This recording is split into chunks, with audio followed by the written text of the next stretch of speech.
we are asked to find the limit at the following points. We have the limit as x comma y approaches 0 comma negative 5, and the limit as x comma y approaches 2 comma 8. Remember, a rational function is continuous everywhere except where the denominator is equal to 0, because division by 0 is undefined. So for this first limit, notice when x equals 0 and y equals negative 5, the denominator is not 0, which means we don't have division by 0, and therefore the function is continuous at the point 0 comma negative 5, and therefore we can determine the limit by performing direct substitution.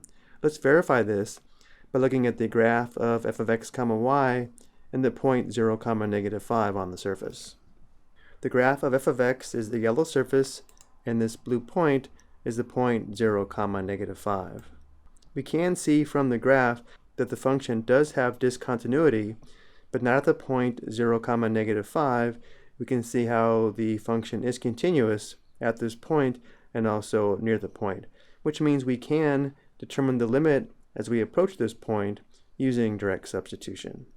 We have the limit as x comma y approaches 0 comma negative 5 of the rational function 2xy divided by the quantity 16x squared minus y squared.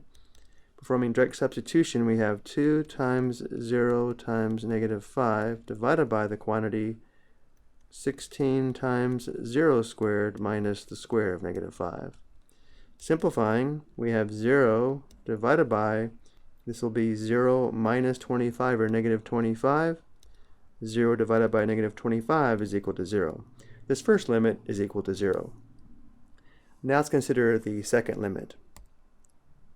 Notice when x is equal to 2 and y is equal to 8, the denominator is equal to 0, we have 64 minus 64, which means the function does have discontinuity at the point 2 comma 8, but this does not mean the limit does not exist. What we'll do now is approach this point along different paths to help us determine the limit.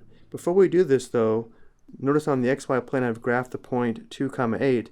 Two convenient paths might be this vertical line, which is x equals 2, or this horizontal line, y equals 8. Let's determine the limit along the path x equals 2. So if we use the path x equals 2, we can substitute 2 for x in the limit. This will give us the limit as 2 comma y approaches 2 comma 8 of, substituting 2 for x in the function, we have 2 times y divided by 16 times 2 squared minus y squared. Simplifying, we have the limit as 2 comma y approaches 2 comma 8 of 4y divided by 16 times 2 squared is 64. The denominator is 64 minus y squared. Now we have a limit of one variable. We need to determine the limit of this rational function as y approaches 8. We'll notice as y approaches 8, the numerator is approaching 32, and the denominator is approaching 64 minus 8 squared, which is 0. If we have a rational function where the numerator is approaching 32 and the denominator is getting smaller and smaller, approaching 0, then the function value is either approaching positive infinity or negative infinity based upon whether we're approaching 0 from the positive side or the negative side. And because positive and negative infinity don't exist, we know the limit does not exist.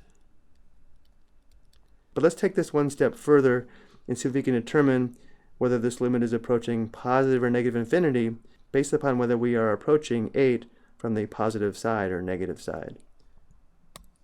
Let's consider the limit as 2 comma y approaches 2 comma and 8 from the positive side of 4y divided by the quantity 64 minus y squared. Again, we know that the numerator is approaching 32, but as y approaches 8 from the positive side, or values that are bigger than 8, 64 minus y squared would always be negative because y squared is always going to be more than 64. So for this one-sided limit, the denominator is approaching 0 from the negative side, which means this limit is approaching negative infinity, which of course still does not exist. And now let's consider the limit as 2 comma y approaches 2 comma 8 from the negative side of 4y divided by the quantity 64 minus y squared.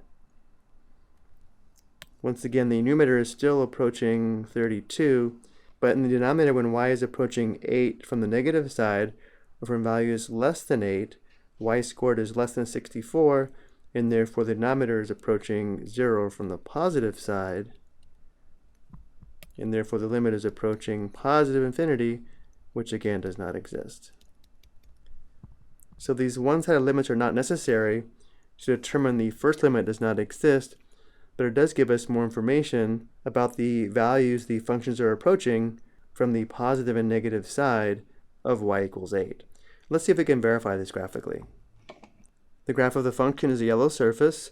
This red line is the line x equals 2 along the surface, and this blue point is the point 2 comma 8 on the red line. Notice how as we approach 2 comma 8 along the red line, we are approaching the discontinuity of the function, and it does appear as if the function values approach either positive infinity or, looking beneath the surface, negative infinity. So the graph does verify our work. I hope you found this helpful.